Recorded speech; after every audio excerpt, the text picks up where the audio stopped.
Hello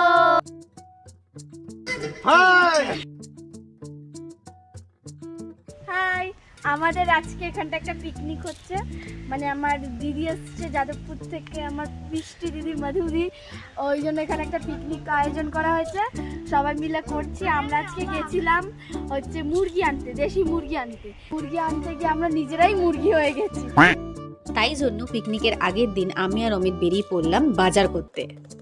তারপরের দিন ছিল মিশন দেশি মুরগি খোঁজা, যেটা একেবারেই ইজিলি অ্যাভেলেবেল নয়। যাই বলো তোমরা, গ্রামের অনেক ভিতরে গিয়ে দেশি মুরগির খোঁজ করাও কিন্তু একটা আলাদা লেভেলের অ্যাডভেঞ্চার। পিকনিকটা আমরা করেছিলাম মামাবাড়ির পুকুরের বাঁধে, আর এরা ঝাড় দিচ্ছে না চুল ওড়াচ্ছে, ধরতে পারবেন না।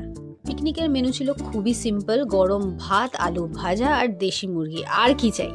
মাংসটাকে অল্প করে আদা আর নুন দিয়ে ম্যারিনেট করে আমরা সবাই মিলে আলু টমেটো কাটছিলাম। দেখো, বাঙালিরা শীতকালে পিকনিক করবে আর সেখানে কফি কমলা লেবু থাকবে না, সেটা হতেই পারে না। এরপর আমরা আলু ভাজার জন্য যে সরু সরু করে আলু কেটে রেখেছিলাম সেটা ভাজছিলাম, আর তার সাথে সাথে আমরা মুরগির মাংসটা ম্যারিনেট করে রাখছিলাম।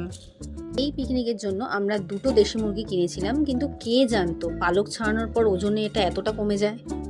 একদিকে আমরা বড়রা সবাই রান্না করছিলাম, আর আরেক দিকে এই কচি কাচারা নাচতে ব্যস্ত ছিল।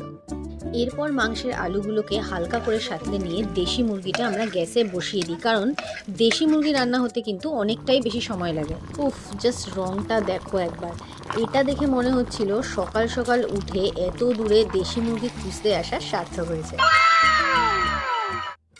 আর ওয়েট করা যাচ্ছিল না, তাই পাত পেরে বসেই পড়লাম। আর বলা বাহুল্য, দেশি মুরগির এই ঝোলের স্বাদটা কিন্তু এখনও আমার মুখে লেগে আছে। খেতে খেতে বিকেল হয়েই গেছিল, তাই সবাই মিলে টোটো করে বেরিয়ে পড়লাম চা খেতে। ভিডিওটা ভালো লাগলে পেটুকে কিন্তু অবশ্যই সাবস্ক্রাইব করো, আর এই ভিডিওটা লাইক কমেন্ট শেয়ার করতে ভুলো না।